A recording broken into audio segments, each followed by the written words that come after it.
Como vai? Você tem medo de morrer? O rapaz de nossa história fez esta pergunta ao irmão mais velho, porque ele tinha terror da morte e de funerais. A fim de acalmar seu medo, ele se tornou viciado em tranquilizantes. A paz só aconteceu quando seu coração, mente e vida tiveram as algemas quebradas. Proclamando as boas novas através de histórias verdadeiras de pessoas reais, apresentamos Algemas Quebradas. Dramatizado e produzido pela Missão Pacific Garden. A missão oferece comida, roupas limpinhas, banho e um lugar seguro para dormir. Também há tratamento médico e odontológico de graça por causa das ofertas generosas de amigos que se importam e mantêm a lâmpada acesa no velho farol. Conselheiros e pastores apresentam cada convidado aquele que veio para livrá-los. E que alegria há quando abrem o coração para aceitar o dom de uma vida nova como o homem desta história. E agora, transmitindo ao redor do mundo, eis o programa número 2678, versão brasileira 45 da série Algemas Quebradas. O programa que faz você olhar para si mesmo e pensar.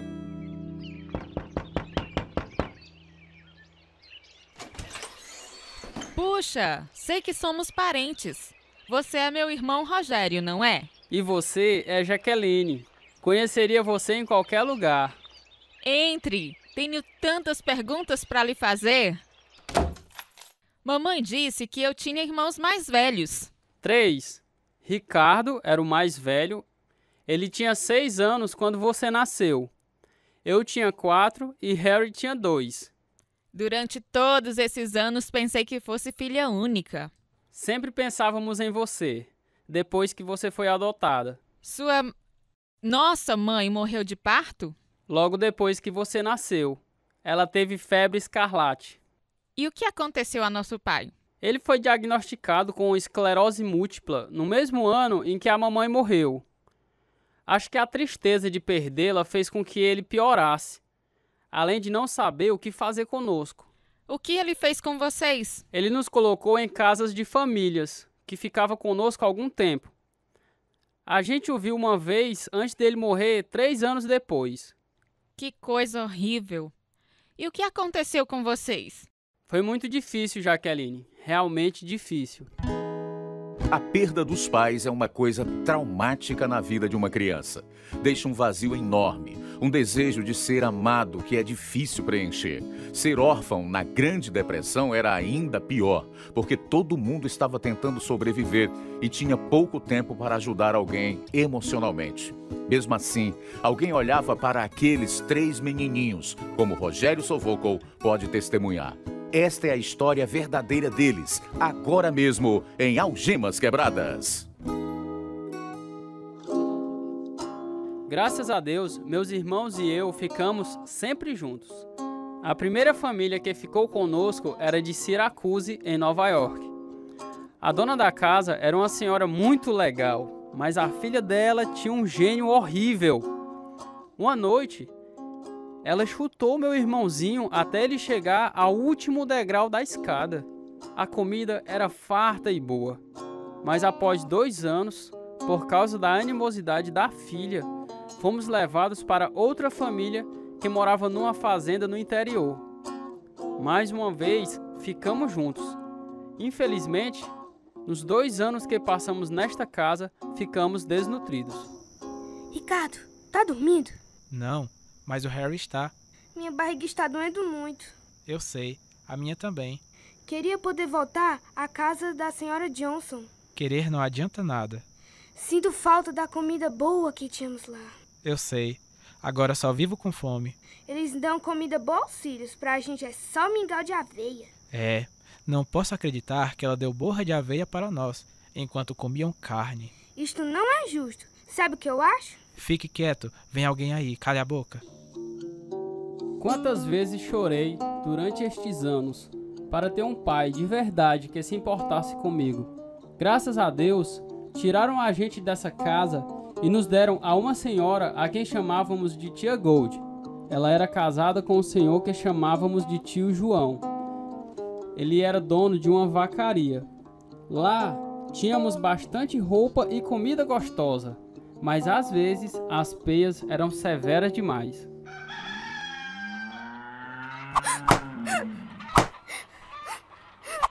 Da próxima vez, faça o que eu mandar. Você tá bem, Rogério? Estou. Eu a odeio.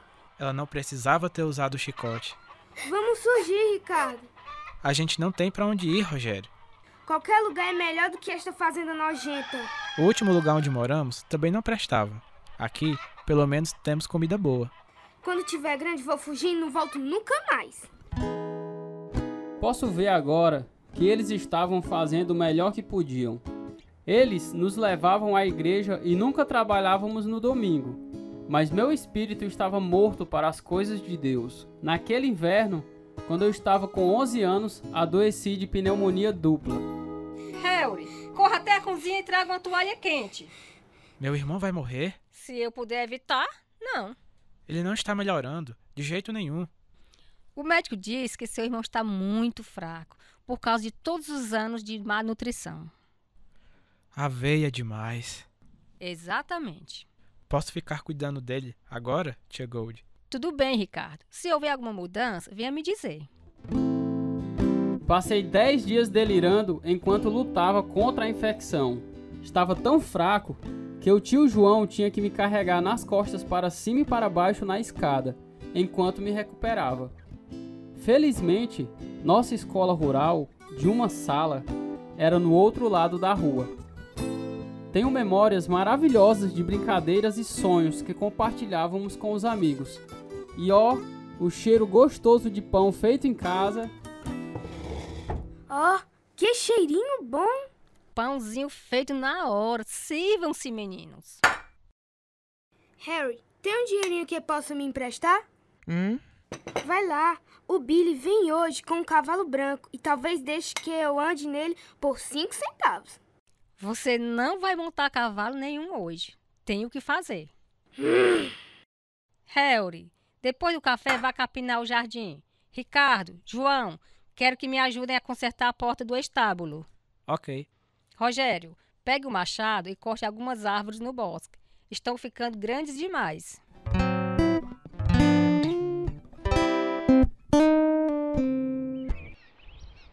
Ai, tia Gold! Estou ocupada, Rogério, o que é? Eu me cortei, é sério! Puxa vida, olha quanto sangue! O que aconteceu? O machado escapuliu e cortou o meu joelho. Não consigo andar. E agora? O que vamos fazer sem a sua ajuda? João, temos que levar o Rogério ao médico! Mesmo após a cirurgia, fui mandado a um hospital de ortopedia em Itaca durante 1 ano. O corte tinha causado grande dano ao joelho. Tínhamos aula normal no hospital e até me tornei iniciante no grupo dos escoteiros. Fiz amigos no hospital. Eles me apelidaram de Treme Treme, apelido que depois me perseguiu. Só recebi uma única visita aquele ano, meu tio Arthur. Então, você é o Rogério? Sou. Sou seu tio, Arthur. Vim ver como você está. Cortei meu joelho com um machado. Seu irmão me contou. Estou bem melhor. Faço fisioterapia 3 vezes por semana. Tá lendo? Não tem muita coisa pra fazer aqui. Bem, pelo que eu vejo, você não é lá grande coisa. Tome $1. Depois, ele se virou e saiu, mas as palavras cruéis que dissera ficaram comigo. Quando saí do hospital, 1 ano depois, podia andar normalmente sem muletas. E de volta à fazenda, recomecei a fazer as tarefas junto com os meus irmãos. Mas tinha ansiedade de ir embora dali. Ainda mais porque meu irmão mais velho, o Ricardo, saiu para trabalhar em Syracuse. Ele vinha nos visitar nos finais de semana. Mal posso esperar para ir embora daqui. Não é nada fácil lá fora, Rogério. Você está indo bem, Depenar galinha não é exatamente uma estrada para a riqueza. mas está ganhando dinheiro. Tive que ficar num abrigo evangélico para sem-tetos em Syracuse. Tá brincando? Como é isso? A comida era boa, as camas limpas, falavam sobre Jesus. Eles falavam sobre Jesus em cada igreja que a gente frequentou. É, eu sei, mas no abrigo onde fiquei é diferente. Como? Bem, eles me ajudaram a compreender o quanto Jesus me ama e que ele morreu para me salvar. Por isso, orei e o recebi como meu salvador. Você fez isso? Fiz sim. Ricardo, você tem medo de morrer? Não, Rogério. Jesus morreu para que eu pudesse ir morar no céu com ele. Não há razão para eu ter medo da morte. Talvez perder meus pais quando era tão pequeno tenha me afetado, mas eu morria de medo de morrer. Tinha uns 17 anos e um dia estava ajudando tia Gold a separar as batatas para o plantio no porão, quando minha perturbação subiu minha cabeça. Rogério, será que dá para você ajudar o João a limpar o galinheiro esta semana? Eu estou indo embora da fazenda. Vou para Syracuse arranjar um emprego. Mas por que, Rogério? Pensávamos que você ia cuidar da fazenda para nós. Quando a gente morrer, ela será de vocês, pois são os filhos que nós nunca tivemos. A senhora deu o que o nosso corpo precisa, tia Gold. Mas o que a gente precisava de verdade, a senhora nunca nos deu. Como muitos adolescentes, era insensível e impulsivo. Sabia que minhas palavras tinham machucado a tia Gold. Mas fui embora e trabalhei em vários lugares em Syracuse. Aprendia rápido e pulava de emprego para emprego. Então fui para Itaca, onde fiquei morando com o tio Arthur. Uma noite, meu irmão mais velho veio me ver. Este não é um bom lugar para você ficar, Rogério. Por que não? Toda essa jogatina e bebedeira, o tio Arthur nem é casado com essa mulher. É, eu sei. Por que não fica numa pousada ou em coisa parecida? Não se preocupe, tá, Ricardo? Posso me virar. Ei, Rogério, vai jogar ou não? Escute, não dá pra gente conversar aqui. Você pode se encontrar comigo amanhã de manhã? A gente toma café juntos. Não estava fazendo frio na manhã seguinte, enquanto me dirigia ao restaurante a poucos quarteirões. Mas de repente, comecei a tremer e não pude dar mais um passo. Um medo profundo, incontrolável apertava meu coração. Alguma coisa estava errada. Dei a volta e fui para a casa do meu tio. Meia hora depois, o telefone tocou. Era um policial. Sinto muito ter que dizer isso, mas seu irmão foi atropelado por um carro. Sabia que alguma coisa estava errada. Uma mulher perdeu o controle do carro numa ladeira, quando os freios não funcionaram. Lá embaixo da ladeira, ela bateu no hidrante e atropelou um bocado de gente que estava na esquina. Seu irmão entre elas. E ele está bem? Acho que não. O impacto o jogou de encontro a uma vitrine de uma loja. Oh, não! Onde ele está? Tenho que vê-lo. Ele está no hospital. É melhor se apressar, filho. Provavelmente não haja muito tempo. Eles nem me deixaram ver meu irmão, de tão machucado que estava. Viveu só uma hora. Meus irmãos eram tudo que eu tinha no mundo. Fiquei chorando dias sem fim. Uma parte de mim foi arrancada, deixando medo e escuridão. Na hora do enterro, quase não consegui olhar para ele no caixão. Minha mente estava tumultuada. Lutei contra a vontade de sair correndo. Mas correr para onde? No sepultamento do meu irmão, ouvi o pastor dizer: ainda que eu andasse pelo vale da sombra da morte, não temeria mal algum, porque tu estás comigo. E pensei que ouvi alguém dizendo: ele está bem. Uma grande paz inundou a minha alma, paz que nunca sentira antes, como se uma mão bondosa me tocasse. Deus estava mostrando compaixão a um rapazinho perdido de 17 anos. Que triste. Nem cheguei a conhecer meu irmão mais velho. Você o teria amado, Jaqueline. Quando foi o acidente? Em maio de 1946, há 7 anos. Ainda sinto falta dele. E o que tem feito desde então, Rogério? Alistei-me na Guarda Nacional de Syracuse e estudei para ser técnico de enfermagem.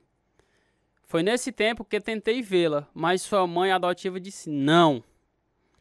Ela disse que você não sabia que a gente existia e não queria que soubesse que era adotada. Que bom que ela mudou de ideia. Fico feliz também. Você ainda está na Guarda Nacional? Não. Quando estourou a Guerra da Coreia, me transferiram para a Guarda Nacional Aérea. Você foi lutar na Coreia? Não. Fui para a Baía dos Gansos, no Labrador. Fiquei trabalhando no hospital da base lá, ajudando os médicos a atenderem os pacientes. Sabe, dando injeção, esse tipo de coisa. Você ainda está servindo lá? Não, fui dispensado. Não contei à minha irmã sobre meus problemas emocionais que me levaram a um esgotamento nervoso e dispensa médica. Como vivia à custa de tranquilizantes, comecei a andar de carona pelo país inteiro e ficava em abrigos quando acabava o dinheiro. Com 30 anos, passei 7 meses na escola vocacional, tentando melhorar minha vida. Um dia, saí da aula e sentei-me num banco lá fora, onde comecei a chorar dizendo: Deus, me ajuda. Fui ao centro da cidade e tomei um porre enorme. No dia seguinte, sem um tostão e me sentindo infeliz, voltei ao abrigo evangélico lá da rua. Havia uma senhora do lado de fora, vendendo roupas para arranjar sustento para o abrigo. Posso ajudá-lo a encontrar alguma coisa? Bem, preciso de um lugar para morar. Pode ficar aqui no abrigo evangélico. Sou a senhora Vitória. Como é seu nome? Rogério. Rogério, sente-se ali. Naquele caixote de pêssego? É. Pronto, já estou sentado. Viu como confiou que o caixote ia aguentar seu peso? Você pode confiar em Jesus do mesmo jeito. Achava a senhora Vitória esquisita, mas não dizia nada. Durante os dias seguintes, ia com ela na caminhoneta, enquanto ela ia de casa em casa recebendo doações. Ela não pegava as coisas e saía às pressas, mas ficava falando sobre Jesus. Um dia eu me enchi. É extraordinário como Jesus toca o coração das pessoas para que nos doem as coisas. Parece. Somos o corpo de Jesus, suas mãos e pés, fazendo o trabalho que nos mandou fazer. Ele disse: em verdade vos digo, que quando fizeste a um destes meus pequeninos irmãos, a mim o fizeste. Mateus 25:40. Assim, cada vez que ajudamos alguém que precisa, é muito importante para Jesus. Que bênção! Já terminamos? Só mais uma casa por hoje. Ótimo. Rogério, Jesus ama você e quer ajudá-lo. Não quero mais ouvir falar sobre Jesus. Entendo como se sente, Rogério. A Bíblia nos diz que quem não tem o Espírito não aceita as coisas que vêm do Espírito de Deus, pois lhes são loucura. 1 Coríntios 2:14. Aquele versículo prendeu minha atenção. Sendo órfão, não queria ser diferente de mais ninguém. De quarta até domingo à noite fiquei pensando: ela é diferente de mim? Sou diferente dela? Aquele domingo no culto, um evangelista pregou. Enquanto escutava, travava-se uma batalha em minha alma. Jesus sempre passava tempo com os pecadores. Já notaram isso? Ele disse em Lucas capítulo 19, versículo 10, pois o Filho do Homem veio buscar e salvar o que estava perdido. O ser humano perdeu o relacionamento com Deus vivo por causa do pecado de Adão e Eva. Como resultado, cada pessoa que nasce desde então está separada de Deus. Jesus disse que é preciso nascer de novo para entrar no reino de Deus. E quando uma pessoa recebe Jesus Cristo no coração e na vida, acreditando que ele morreu em seu lugar e ressuscitou para lhe dar a vida eterna, você nasce de novo. Deus não vê mais como um pecador porque Jesus nos cobre com a sua justiça. É isso que o torna digno de ser chamado Filho de Deus. Amém. Não se pode fazer nada para ganhar salvação. É um presente do Pai. Se quiser receber esse presente, vem à frente agora. Rogério, quer ir à frente? Se ela não tivesse falado, teria saído correndo. Ao invés disso, fui à frente. O evangelista me levou a uma sala vazia e se ajoelhou comigo. Mas eu estava tão trancado por dentro que não conseguia dizer uma só palavra quando ele me pediu para orar. Então ele orou e eu apenas repeti o que ele estava dizendo. Senhor, confesso que sou pecador e não posso salvar a mim mesmo. Creio que o Senhor mandou Jesus para morrer em meu lugar, que ele ressuscitou dos mortos e vem morar em meu coração, agora mesmo, para me salvar. Obrigado, Deus, por sua salvação. Senhor Jesus, ensina este homem a orar. Então, agora sou salvo? Se orou com sinceridade, é. A Bíblia diz em João capítulo 1, versículo 12, contudo aos que o receberam, aos que creram em seu nome, deu-lhes o direito de se tornarem filhos de Deus. E se ele mudar de ideia a meu respeito? Deus não faz isso nunca. Ele não pode mudar.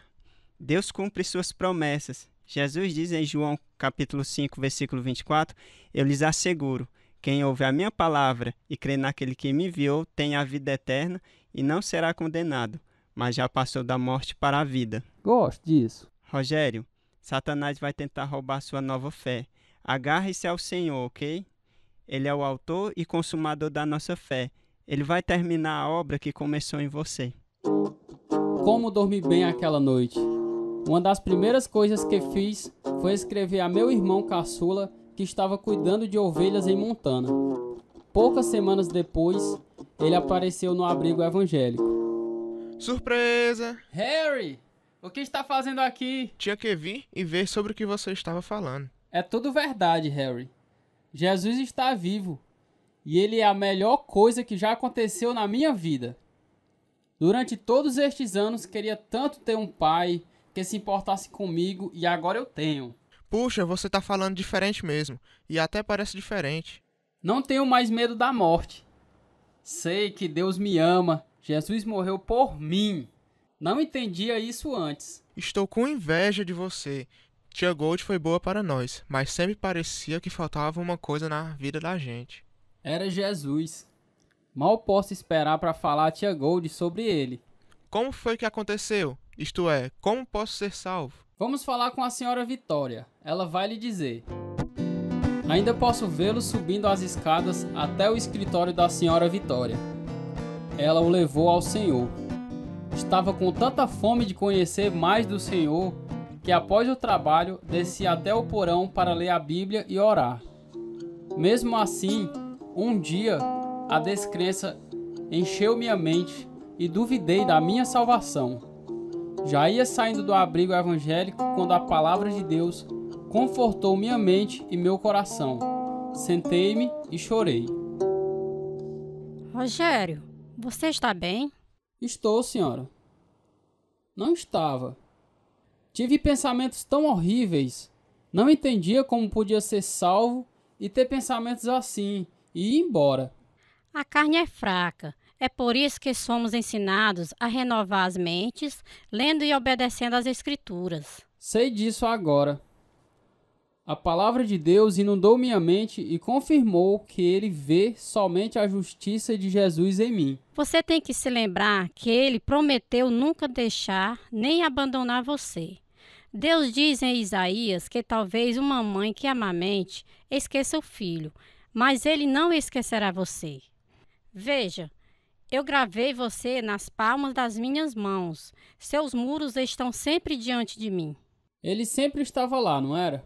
Sempre. Meu tio me disse uma vez que eu não valia nada, mas Deus sabe mais do que ele. Lembra-se de 2 Coríntios 5:17? Portanto, se alguém está em Cristo, é uma nova criação. As coisas antigas já passaram, eis que surgiram coisas novas. Minha fé cresceu e comecei a caminhar pelo bairro distribuindo folhetos, mas ainda tinha problemas com a carne e continuava usando tranquilizantes. Um dia, vinha de volta da igreja com a senhora Vitória. Quem era aquele homem que estava conversando com você, Rogério? Encontrei-o no parque outro dia. Ele disse que estava desviado, por isso convidei-o a visitar nossa igreja. Que bom. Estou animando ele para voltar para Deus. Cada pessoa tem que escolher, Rogério, se vai colocar Deus em primeiro lugar na vida. É uma luta diária, não é? É. mas vai ficando mais fácil à medida que se obedece à palavra de Deus. Você tem que criar o hábito de obedecê-lo. Deus continuou a me livrar dos meus desejos carnais, quando lhe pedi. Fiquei no abrigo evangélico 1 ano e meio. Durante esse tempo, tentei falar de Jesus à minha irmã. Fico feliz por ter endireitado a sua vida, Rogério. Não tinha ideia de que estivesse sofrendo tanto. Era porque eu não conhecia Jesus, Jaqueline. Ele sempre estava lá, mas eu não o via. Ele até nos manteve juntos. Admiro sua fé. Jesus é a resposta para os problemas da vida, Jaqueline. Sem ele, você vai enfrentar a eternidade no inferno, separada de Deus para sempre. Acho que você tem uma opinião muito limitada de Deus, Rogério. O caminho que leva à salvação é estreito, Jaqueline. Jesus disse: eu sou o caminho, a verdade e a vida. Ninguém vem ao Pai a não ser por mim. Você precisa de Jesus. Não quero ouvir mais nada sobre Jesus, Rogério. Fico feliz em dizer que 10 anos depois, minha irmã fez uma profissão de fé em Cristo. No início dos anos 60, comecei a trabalhar no orfanato na Pensilvânia.